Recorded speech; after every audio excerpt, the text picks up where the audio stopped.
Boa tarde, gente. Muito obrigado a todo mundo que está aqui. Isso mostra que a gente realmente quer participar. A gente chamou e vocês vieram. Obrigada. Não desistir da política. Eu sei que é tentador às vezes, é desanimador às vezes, mas a política é feita por nós, tanto que estamos aqui. Então, muito obrigado por todos vocês que vieram, por todos que estão assistindo. E vamos começar. Que ninguém saia daqui preso, né? Amém. Seguinte, gente, eu escrevi tudo que eu tenho para falar. Primeiro, porque eu não queria perder a oportunidade de falar exatamente tudo que eu acho que precisava ser dito. Segundo, porque eu dosei bem as palavras, né? Não vou correr o risco de ser emocionada aqui. Eu vou começar agradecendo o Gustavo Gaia, presidente Gustavo Gaia, que eu tenho muito orgulho de chamar de presidente Gustavo Gaia dessa comissão. Parabéns por tudo que você tem feito. Meu amigo, deputado Felipe, Carolina de Tone. Gente, eu vou citar o nome de todo mundo, não. Que bom, deputados, que vocês estão todos aqui, porque, igual a Ana Paula falou, a gente precisa de vocês. A gente sozinho, a gente, na verdade, se sente sozinho. Então, vocês têm que ser a cavalaria. Quem tem que ir na frente é vocês. E eu espero que vocês façam isso e vocês estão aqui, na cavalaria. Obrigada pela presença. Eu vou começar essa manifestação dizendo que eu estou com medo. E não é brincadeira, não. Realmente, eu estou com medo de falar qualquer coisa. Sim, Alexandre de Moraes, eu tenho medo de você. Você conseguiu. E isso é assustador. E eu nem estou brincando. Queria estar brincando, mas eu não estou. Porque o risco de você ser penalizado pelo que você diz e ser interpretado de uma forma diferente do que você realmente quis dizer é real. As pessoas caem em inquéritos, as pessoas são processadas, as pessoas são presas. Então, eu estou com medo. Mas se a gente fosse depender de pessoas com medo, o Brasil ainda seria colônia. Então, o mínimo que a gente pode ter aqui é coragem. Vamos lá, então. Por favor, slide 1. Eu quero fazer aqui uma cronologia da censura, porque não começou ontem. É muito importante que todos nós saibamos exatamente como aconteceu, por que aconteceu e quem está pagando por isso. Vamos lá, gente. Quando a gente fala de censura, a gente tem que deixar claro aqui para todo mundo que a primeira vítima da censura no Brasil foi a imprensa. A primeira vítima foi a imprensa com essa matéria. O amigo do meu pai, da revista Cruzoé, do dia 11 de abril de 2019, onde a Cruzoé contava que teve acesso a um documento da Operação Lava Jato, onde o Marcelo Odebrecht revelava o codinome usado para se referir ao ministro Dias Toffoli na empreiteira, que era o amigo do meu pai, porque o amigo do meu pai era o Lula. Essa matéria foi censurada. Slide 2, por favor. No dia 15 de abril, o G1 já noticiava, e eu estou colocando matérias da grande mídia, que eu sei que tem gente de esquerda aqui, para não falar que eu estou falando fazendo fake news, é importante provar os fatos, porque as pessoas negam os fatos. No dia 15 de abril, o G1 noticiava que o STF estava censurando sites e estava mandando retirar matérias que ligavam Toffoli ao Odebrecht. E ainda conta que o ministro Alexandre de Moraes, relator do inquérito, além de censurar, a matéria estipulou uma multa de R$100 mil e determinou que a Polícia Federal ouvissem os responsáveis pelo antagonista e pela Cruzoé. Isso não começou ano passado. E assim, eu ainda nos dias de hoje, eu não entendo qual foi o crime cometido pela Cruzoé, tanto que a matéria foi descensurada, ela voltou para o ar porque, de fato, aquela informação era verdadeira. E é isso que a mídia tem que fazer. A mídia, ela tem que questionar, ela tem que investigar, porque do momento que a mídia para de fazer isso, ela vira publicidade. E não é para isso que a mídia tem imunidade. Ela tem imunidade para questionar e investigar, porque a mídia tem um poder absurdo. E todos nós sabemos disso. Eu mencionei isso para vocês porque, para mim, ele foi o marco zero. Foi ali que a censura começou. E esse inquérito que foi usado para censurar a Cruzoé, foi o inquérito das fake news que está no ar aí há mais de 4 anos. E dentro desse inquérito está o que no Brasil nós chamamos de pessoas de direita, conservadores, mas que agora até jornalistas chamam de fascistas, onde o conteúdo não é divulgado sequer para quem é investigado. Você pode sofrer busca e apreensão, ser interrogado pela Polícia Federal, ser acusado por toda a mídia de um crime ao qual você não faz a menor ideia do que é acusado e ninguém te fala o fato específico. Ninguém se dá ao trabalho de contar para quem é acusado e investigado o que foi que aconteceu. Ninguém sabe, mas o assassinato de reputação é intenso. Eu, durante um tempo, fui chamada de blogueira bolsonarista, dá até saudade, porque agora eu sou a investigada por disseminar fake news, acusada de espalhar fake news. Quais fake news? Nem eles sabem. Você pode colocar para mim o próximo slide, por favor? A prova apresentada até hoje, que nós fazemos parte de uma organização criminosa, é essa coisa ridícula aqui. É ridículo. Isso está como prova. E o que é isso? Pela lógica da investigação, eles se seguem no Twitter, eles pensam igual, eles se compartilham uns aos outros. Então, obviamente, se trata de uma organização criminosa que faz disseminação de fake news. Quais, nós não sabemos, mas a gente faz de forma coordenada porque a gente se segue no Twitter. Isso aqui é uma prova que não foi contestada. Os juristas desse país acharam que foi uma prova ok. Tudo bem, pode ser prova. Isso foi considerado uma prova. Eu achei que as redes sociais serviam para a gente poder identificar pessoas que a gente acha que parece com a gente. Que a gente curte, não tudo, algumas coisas. E essas coisas a gente compartilha. E aí você pensa, nossa, que pessoa legal, vou seguir ela. Eu achei que era isso. Mas aparentemente não, é só coisas criminosas mesmo. E assim nasceu o inquérito das fake news, que nasceu para investigar a Cruzoé, agora ela foi usada para tragar bolsonaristas. Não existe outro nome. A pedido da PGR, na verdade esse inquérito deu filhos, e a pedido da PGR, o filho desse inquérito foi arquivado, que é o inquérito dos atos antidemocráticos. Também um inquérito aberto de ofício. Só a PGR pediu para arquivar, e aí o Alexandre de Moraes falou assim, beleza, vou arquivar. Abre outro igual, por favor. E assim nasceu, eu não estou brincando, isso aconteceu. E assim nasceu o inquérito das milícias digitais. Pode pôr o próximo, por favor. E o que ele investiga? Aqui no print está mostrando que em 2023 é a 6ª vez que esse inquérito é prorrogado. A 6ª. No chamado inquérito das milícias digitais, a Polícia Federal apura a existência de uma organização criminosa que teria agido com a finalidade de atentar contra o Estado Democrático de Direito e se articularia em núcleos políticos de produção, publicação e financiamento. Gravem bem isso. Esse é um ponto muito importante, porque é aqui que eu enxergo a perseguição ideológica mais ampla. E eu posso provar o meu ponto. Eu fui intimada pela Polícia Federal a prestar depoimento nesse inquérito. As perguntas eram surreais. Por exemplo, quanto eu ganhava de superchat no YouTube. O problema é que eu não faço live, então eu não recebo superchat. E assim, ficou claro que era uma tentativa de criminalização de quem recebia esse superchat. Ó, vocês estão sendo financiados por aí. Engraçado que a gente até chegou a denunciar em São Paulo os pimbas do MBL, né? Parece que eles pegaram e reproduziram pra gente. É engraçado como é sempre só com a gente. Mas se eu fiz 5 lives no meu canal até hoje, em mais de 3 anos de canal, foi muito. Eu nunca recebi dinheiro de ninguém. Eu nunca recebi pauta de ninguém. Isso tem que ficar claro. A SECOM nunca me mandou um informe dizendo como eu deveria rebater as críticas e nunca, na minha vida, eu sentei com nenhum político para negociar o meu apoio a qualquer projeto que seja. Isso nunca aconteceu. Eu, Bárbara, nunca fiz isso. E eu sou investigada no inquérito das milícias digitais. Porém, agora eu posso, e na verdade eu preciso apontar quem faz. E não é de agora. Próximo print, por favor. Hã? É? Mensalinho do Twitter.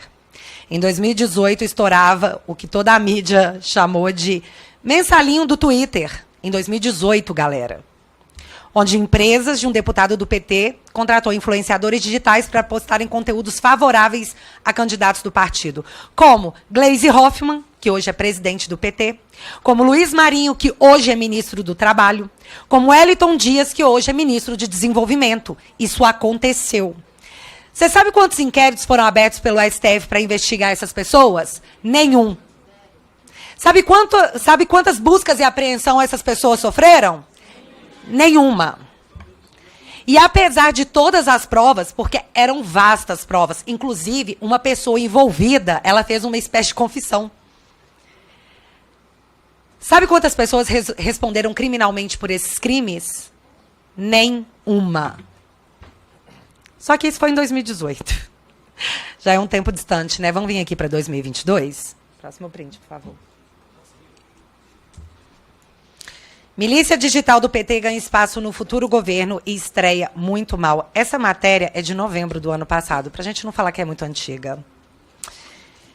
Levando em consideração que uma matéria da Folha de São Paulo foi utilizada para comprovar, mesmo sem apresentar uma única prova, disparos em massa que, teoricamente, mudaram o rumo das eleições e criaram um problema imenso para o governo Jair Bolsonaro durante todo o mandato, mas foi apresentada como prova, eu acho que a gente tem que dar o crédito aqui para uma matéria da Veja. Porque, diferente do que eles fazem com a gente, aqui tem prova. E aqui, deixa eu ver aqui, desculpa, gente. Matérias jornalísticas foram usadas para poder embasar decisões judiciais. Quem não lembra aí do Metrópolis e os empresários que tiveram a conversa vazada, uma conversa privada vazada, e empresários sofreram busca e apreensão, tiveram bloqueio de bens e foram banidos das redes sociais. E fique claro, um desses empresários ousou postar um emoji. Ele não falou nada, ele postou um emoji.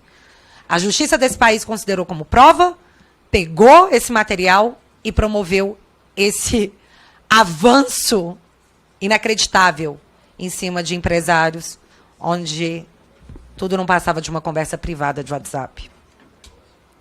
Pois bem, aqui a matéria nos mostra de maneira objetiva alguns exemplos de como age a milícia digital do PT sem nenhum tipo de obstáculo jurídico.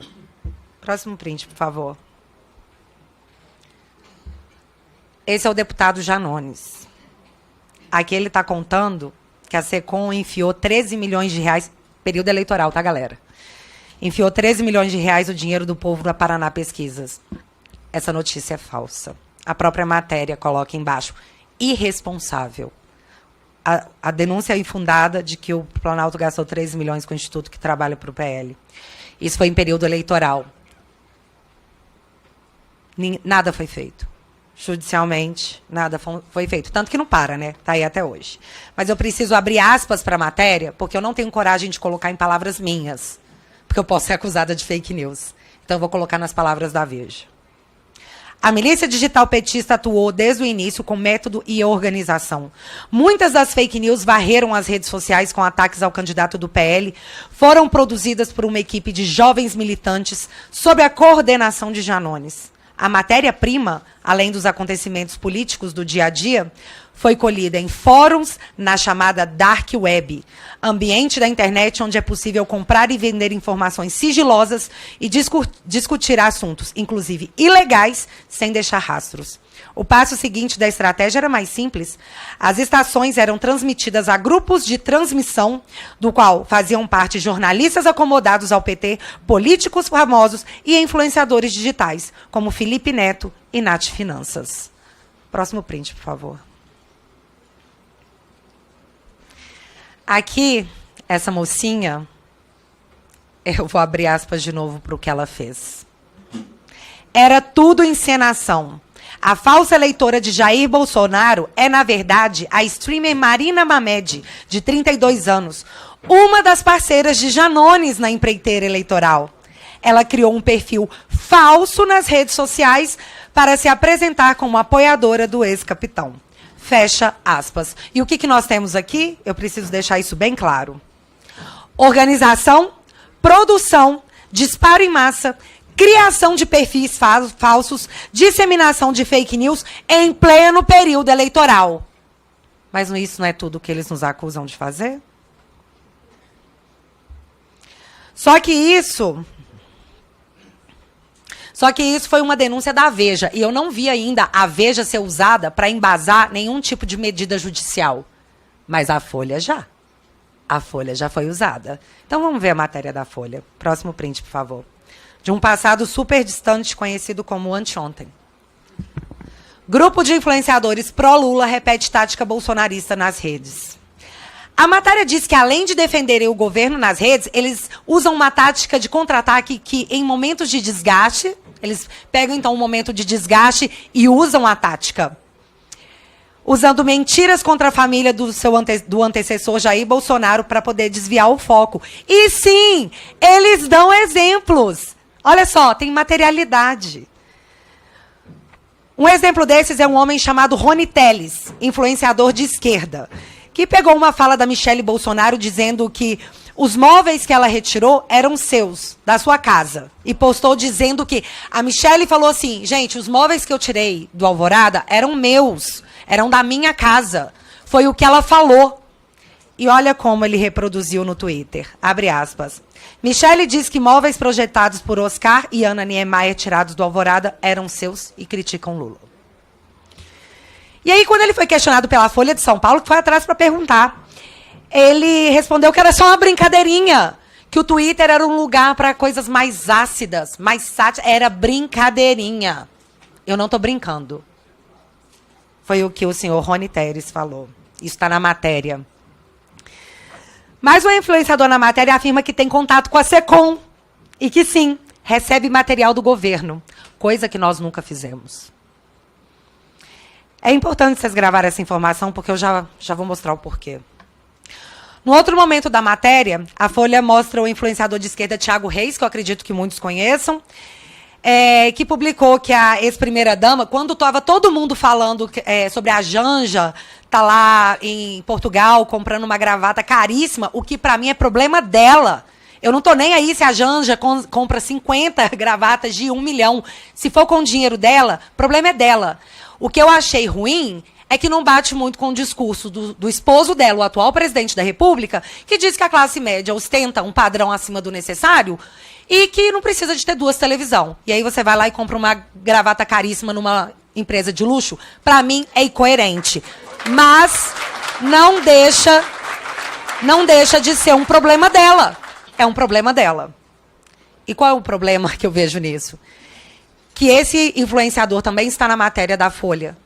Disse que Michelle Bolsonaro, quando esteve em Dubai, comprou um sapato de 20 mil reais com dinheiro público. E isso só para rebater as críticas que a Janja estava recebendo. Isso está na matéria. A matéria também mostra o atual ministro da SECOM, seu Paulo Pimenta, e isso é muito importante. Pode pôr o próximo print. Que tempos atrás disseminou em suas redes sociais a ideia de que a facada contra Jair Bolsonaro era falsa, chamada de fakeada. Tá aí, ó. Esse aí é o print dele, tá? Me dê esse trabalho. E isso é importante, porque o blog de esquerda Brasil 247 produziu um documentário onde induziu quem assistia a pensar, de forma clara, que a facada foi falsa, como o próprio título diz, uma fakeada no coração do Brasil. E como estamos falando de censura, vale ressaltar que o Brasil Paralelo teve a produção com o tema Quem Mandou Matar Jair Bolsonaro censurada sem que o conteúdo fosse conhecido. E o que nós temos aqui é um atual ministro desse governo colocando na rede social que hospitais estão mentindo para a população, que médicos estão mentindo para a população, que existe um esquema monstruoso de desinformação e mentira que é acobertada para convencer a população que Bolsonaro sofreu uma facada. Porque para ele é uma fakeada. E é óbvio que ele pensa isso, porque isso é publicação dele. Galera, eu falei para vocês que eu nunca recebi dinheiro de ninguém. Nem instrução da SECOM, nem de nenhum parlamentar para postar algo. E eu deixo claro também que eu nunca sentei à mesa para negociar meu apoio a nenhuma pauta do governo. Nunca! Isso nunca aconteceu. Agora eu quero mostrar uma coisa para vocês.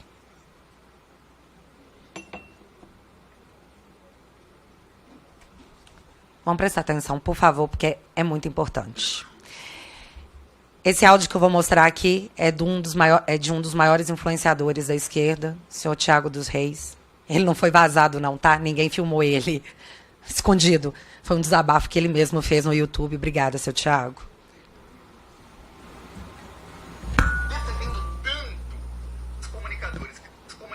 Ah, vale a pena um contexto anterior? Ele era contra a PL da censura. Ele era contra. E aqui ele explica o porquê que ele é contra. Ele e um grupo de apoiadores de esquerda, todos eles contra, mas eles mudaram de ideia. Defendendo tanto esse artigo que dá dinheiro para a Globo, eles estão defendendo porque eles acreditam que eles vão ganhar um pouquinho. Eu sou contra. Eu tenho o direito de falar, olha, eu prefiro não ganhar mais e não dar milhões para a grande imprensa, que é parte do problema, e tirar essa parte aí, aprovar a parte que é para salvar as criancinhas, para combater fake news, para acabar com os nazistas, do que eu ganhar um pouco a mais, muito a mais para os outros. Não quero. Alguns são a favor, eles estão defendendo aí o ganha-pão deles, mas eles serem a favor e arrepentar que eu sou mercenário é um negócio assim. Eu falei literalmente que eu não quero a mais, se for para dar mais para os outros. Tem gente que aceita. Se o fulano aceita ganhar 10, 20% a mais, 30% a mais, e dar não sei quantos milhões aí para todos os veículos de grande mídia, é opção deles. Ele estava se explicando após uma reunião com Gleisi Hoffmann e a SECOM. Esses influenciadores de esquerda se juntaram com Gleisi Hoffmann, presidente do PT, e com a SECOM, onde nessa reunião o senhor Thiago deixa claro que foi passado para esses influenciadores que eles seriam, de certa forma, blindados, seriam incluídos no fundão, e que eles iam receber 10, 20, 30% a mais. Então, eles poderiam ficar tranquilos. Eu nunca me sentei à mesa para negociar o meu apoio. Mas essas pessoas, após essa reunião com a presidente do PT, após essa reunião com a SECOM, mudaram de ideia e passaram a aprovar o projeto. O problema deles foi resolvido. Esse vídeo está público no canal dessa pessoa. Vocês podem ir lá e conferir. Agora eu pergunto para vocês. Se sou eu falando isso, se tem uma gravação minha falando isso, que após conversar com Felipe Barros, com Gustavo Gaia, com Bolsonaro, com Eduardo Bolsonaro, com Marcon, com qualquer um, que, eu conversei com os deputados, eles falaram que eu vou ganhar até 30% a mais, então agora eu sou a favor. O que vocês acham que ia acontecer? Isso é muito sério. Isso é muito sério, gente. Só que com essas pessoas, sabe o que acontece? Nada. Nada.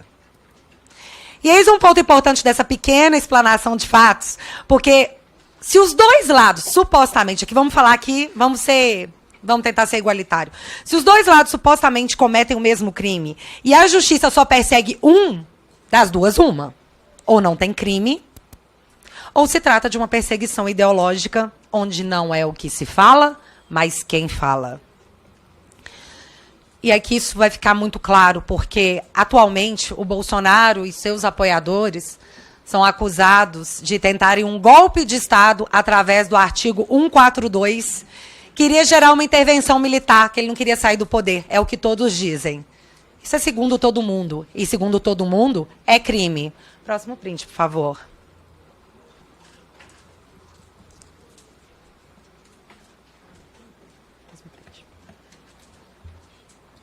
Não, é o anterior. Isso. Por que a Dilma Rousseff não sofreu busca e apreensão por tentativa de golpe? Porque ela tentou aplicar o artigo 142 quando viu que ia sofrer o impeachment. Por que ela não é chamada de golpista? Porque não existe um inquérito para apurar a tentativa de golpe que Dilma Rousseff tentou dar ao tentar aplicar uma intervenção militar no Brasil, instituindo estado de sítio, quando ela viu que sofreria o impeachment. Por que é só do lado de cá? As situações são idênticas, não são? Bolsonaro não é acusado de tentar assinar aí o artigo 142 para tentar uma intervenção militar? A Dilma tentou, só que ela não conseguiu. O Bolsonaro, se fez, também não conseguiu. Qual é a diferença? Por que só um lado é criminalizado?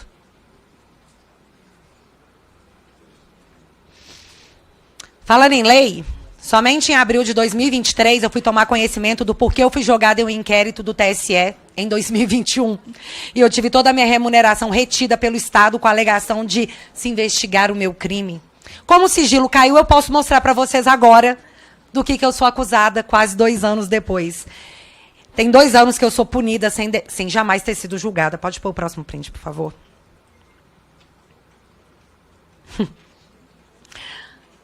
Isso aí é o que está dentro do inquérito. Esse inquérito aí que me aponta como uma criminosa. Agora, no Pingos dos Is, Bolsonaro e Felipe Barros mostraram relatórios do próprio TSE que confirma que o hacker teve acesso por meses ao sistema do TSE, e inclusive acesso à fonte do sistema eleitoral, onde podem ocorrer a programação para fraude.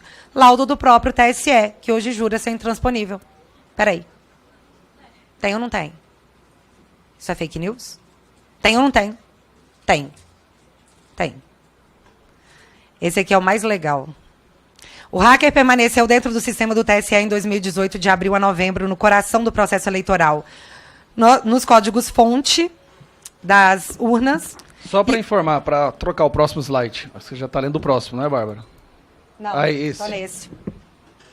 É só porque esse aqui é importante, porque eu pesquisei esse aqui e eu não achei a resposta, não.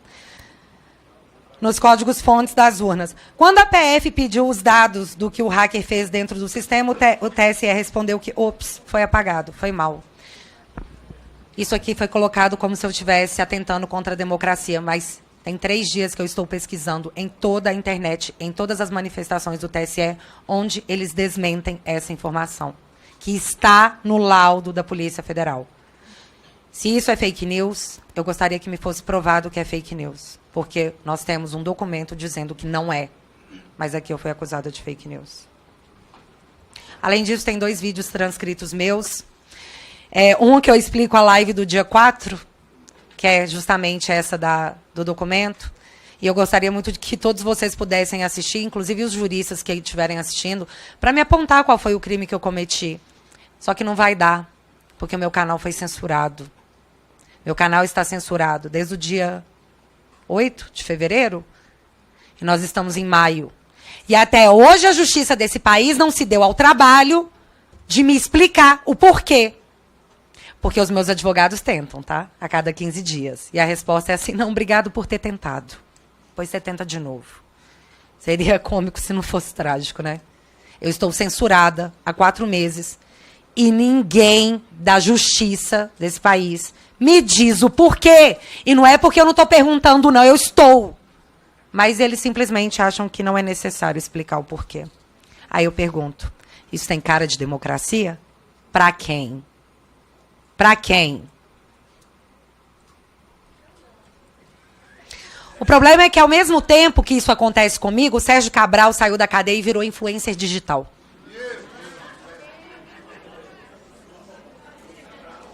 O cara pegou 400 anos de cadeia por corrupção e teve todas as suas sentenças anuladas e hoje ele é influenciador digital. Ele fez um videozinho gravando super feliz que ele tem 20 mil seguidores. 20 mil pessoas estão batendo palma para esse influenciador. E aí eles me juraram que todas as perseguições que estamos sofrendo são em nome da democracia. Todo mundo calmo, eu estou fazendo isso em nome da democracia. Uma democracia não permitiria o que aconteceu com o Telegram. Nunca.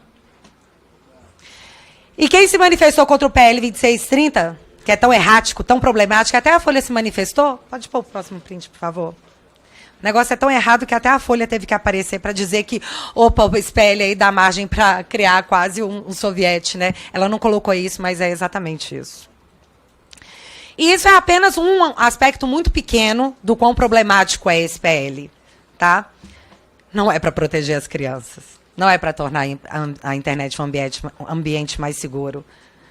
Porque se fosse, por que a remuneração da mídia ia estar inserida nesse projeto? O que isso tem a ver com proteção das crianças? E aqui eu vou agradecer demais o senhor Tiago dos Reis de novo, porque é mais um áudio que eu tirei do canal dele. Prestem atenção. Por que a mídia está inserida nesse projeto? CNN vai estar lá, a Menor vai estar lá comendo caviar. Aí vai ter o pessoal dessa mídia que está falindo, que também me atacaram muito. Eles vão estar lá comendo filé mignon e nós estaremos no chão. O que cair de migalha a gente pega. Eu não quero. Eu prefiro que não tenha jantar nenhum. Vamos focar em combater fake news. Não dá? Eu falei com deputados, falaram, mas tinha que ter isso para passar o projeto de lei. Falei, tinha que ter isso para passar o projeto de lei. O Thiago se manifesta, diz, poxa, tira isso. Para que você quer um PL da Globo? Eles chamam de PL da Globo. E ele fala assim, pô, não dá para tirar, porque sem isso o projeto não passa. Ah, não, mas aí a pergunta é muito mais interessante do que essa. Por que não passaria? Por que não passaria se tirasse? Não é para proteger as crianças? Não é para tornar a internet um ambiente mais seguro? Aqui, os deputados de esquerda disseram para essa pessoa que se tirar a remuneração da mídia, o projeto não passa. Isso significa que a mídia só está apoiando esse projeto porque ela será bem remunerada por isso? Isso significa que não se trata de proteção às crianças, não se trata de ambiente seguro, e sim de controle? E a mídia está apoiando isso porque ela vai levar uma bolada muito grande? Isso tem cara de democracia para algum dos senhores, das senhoras? Mas eles estão falando que é tudo em nome da democracia. O Durov, que é o criador do Telegram, para quem não sabe, ele criou o Telegram para fugir de ditaduras. Ele criou isso para criar um ambiente seguro para as pessoas se expressarem na Rússia. O Durov, o dono do Telegram, ele é perseguido pelo Putin. Você acha que ele está olhando para a gente como? O Durov, você acha que eles estão preocupados com o Brasil? De falar assim, oh, meu Deus, tem um ditador lá. Ele lida com o Putin, galera. O que ele vai fazer é não fazer. Se aqui não pode ter uma democracia e o meu trabalho foi para se gerar um refúgio para ditaduras, estou fora. E não é só o Telegram que vai sair. Vai vendo. Eu quero ver o que vai ser um dia de Brasil quando a gente acordar e o Google estiver fora do ar. Aí a gente vai ver o que é mais importante. É o Brasil funcionar ou se é um ambiente democrático que a justiça quer impor. Ou a mídia, né? Vale ressaltar que esse PL 2630 no Senado tem a relatoria do senhor Ângelo Coronel, que foi até a Rússia pegar as melhores práticas de como se combater fake news. Na Rússia. Próximo cliente, por favor.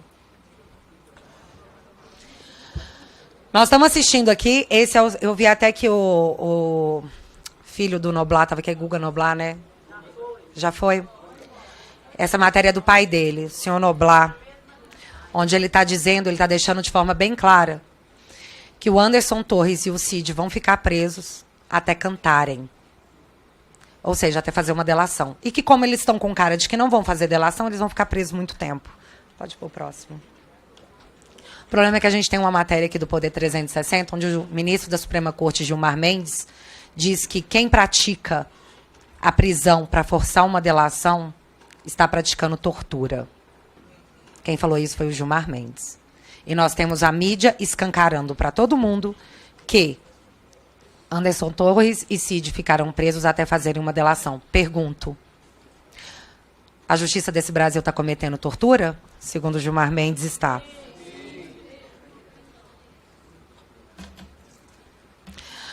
Todos que apoiaram Jair Bolsonaro estão sendo caçados e desumanizados para que qualquer coisa possa ser feita contra ele sem que ninguém reclame.